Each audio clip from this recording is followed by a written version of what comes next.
Dobrý deň. Neraz riešim s ľuďmi otázku typu nevychádza nám to, nie sú peniaze, potrebujem viacej peniazy, nie sme solventní a tak ďalej.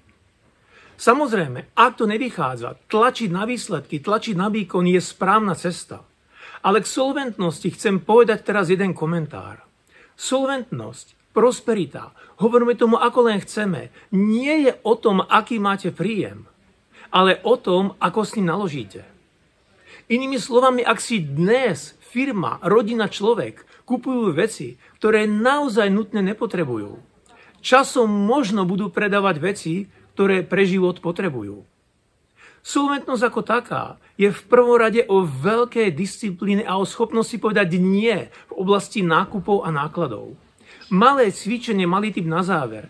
Ak si budete chcieť niečo kúpiť, teraz myslím inak rohlík na jedlo a tak ďalej, do firmy, do rodiny, dajte si jednu otázku. Túto vec naozaj potrebujeme, alebo iba chceme?